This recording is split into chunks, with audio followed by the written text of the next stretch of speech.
आदरणीय अरविंद जी, आदरणीय कपिल सिब्बल साहब, आदरणीय दिग्विजय सिंह जी, डेरेक ओब्रायन साहब, संजय शर्मा जी, साकेत गोखले जी, संजय रावत जी, सबसे पहले तो मैं इस किताब के लिए आपको दिल से बधाई देना चाहता हूं कि आपकी बहादुरी की बातें लोगों तक पहुंचेंगी इसके माध्यम से।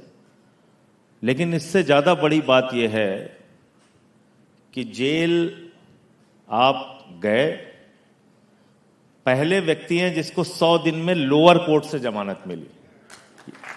आप पहले व्यक्ति हैं ईडी के मामले में जिसको 100 दिन में लोअर कोर्ट से ही जमानत मिली। हम लोगों को तो सुप्रीम कोर्ट तक जाना पड़ा। लेकिन उससे ज्यादा बड़ी बात यह है कि जो इनकी मंशा थी कि ये लोग ज्यादा बोलते हैं, इनको झुकाना है, इनको डराना है, वो काम आपने नहीं किया। निकल के और मजबूती के साथ आप बोलते रहे, इसके लिए विशेष रूप से बधाई। मुकदमा क्या था? साकेत गोखले पे 500 रुपए के भ्रष्टाचार का। कोई जानता है इस देश में? 500 रुपए के भ्रष्टाचार का मुकदमा क्या था? संजय रावत पे मुकदमा यह था कि इन्होंने अपने दोस्त से बैंक के खाते में लोन लिया और उसी पैसे को वापस किया। दोनों के रिकॉर्ड मौजूद थे और इन्होंने अपने इलेक्शन के नॉमिनेशन में उसको डिक्लेयर किया था। यह भ्रष्टाचार है, यह लगा था इनके ऊपर। मुकदमा क्या था अरविंद केजरीवाल जी के ऊपर? मुकदमा इनके ऊपर यह था कि इन्होंने भ्रष्टाचार किया एक्साइज पॉलिसी में, जिस एक्साइज पॉलिसी से दिल्ली को फायदा हुआ, ज्यादा रेवेन्यू आया। मुकदमा यह था इनके ऊपर कि एक मैं बैनर भाजपाइयों का देख रहा था जो अरविंद जी के खिलाफ प्रोटेस्ट कर रहे थे, तो उसमें लिखा हुआ था 1,29,000 करोड़ रुपए का शराब घोटाला। कुल दिल्ली का बजट है 70,000 करोड़ रुपए। तो कुछ भी खबरें चला रहे हैं।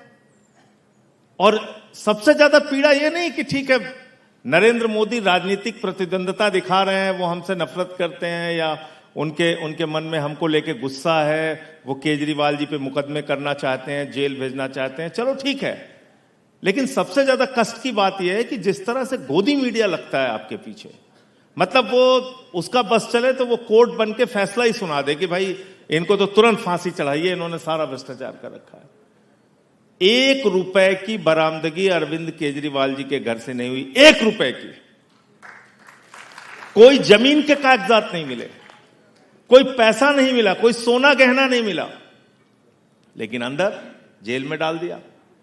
मेरे ऊपर, मेरे खिलाफ कोई कुछ नहीं मिला इनको। 1 रुपए की बरामदगी नहीं हुई, कुछ नहीं हुआ। जेल 6 महीने जेल, 6 महीने आपको जेल में रखा है। मुझसे पूछताछ क्या करते थे? बस खाली एक छोटी सी बात बता के अपनी बात खत्म करूंगा। मुझसे ईडी के अधिकारी ने कहा कि ये राधिका सिंह कौन है? हमने कहा क्यों, क्या हुआ? कहने लगे नहीं आप बताइए राधिका सिंह कौन है। हमने कहा आप बताइए, क्यों पूछ रहे हैं ये? कहने लगे उन्होंने 1.5 लाख रुपए आपके खाते में दिया है। तो हमने कहा राधिका सिंह जी वही हैं जो आज सुबह आप मिल के आए हैं, हमारी माँ 75 साल की, जिनसे आप सुबह मिल के आए हैं। और उन्होंने, हमारे पास पैसा नहीं था अपने इंश्योरेंस का पैसा जमा करने का, तो अपने पेंशन के खाते से 1.5 लाख रुपए मेरे खाते में ट्रांसफर किया। मैंने कहा आप मेरी ईमानदारी की जांच कर रहे हैं कि भ्रष्टाचार की जांच कर रहे हैं? ये इन्वेस्टिगेशन था। अब कहां बोले हम लोग ये बातें जाके? लेकिन सबसे बड़ी बात यह है, सबसे बड़ा तमाचा अगर अभी तक लगा है पूरे ईडी की इनकी कार्रवाइयों में, तो वो लगा है अरविंद जी के मामले में। जब सीबीआई की कोर्ट ने कहा 1 पैसे का भी सबूत अरविंद केजरीवाल, मनीष सिसोदिया के खिलाफ नहीं है, ये सबसे बड़ा तमाचा है। तो इन्होंने जो जेल काटी, या जो बदनामी झेली, या जो हम लोगों के बारे में उल्टी सीधी खबरें छापी गई, संजय रावत जी के बारे में बड़ी बड़ी हेडलाइन बनाई गई, या साकेत गोखले के बारे में बनाई गई, या केजरीवाल के बारे में या मेरे बारे में बनाई गई, उसकी भरपाई कैसे होगी? उसकी भरपाई कहां से होगी? नहीं हो सकती। तो ये मनोबल गिराने की पूरी कवायद थी, आपको झुकाने की पूरी कोशिश थी।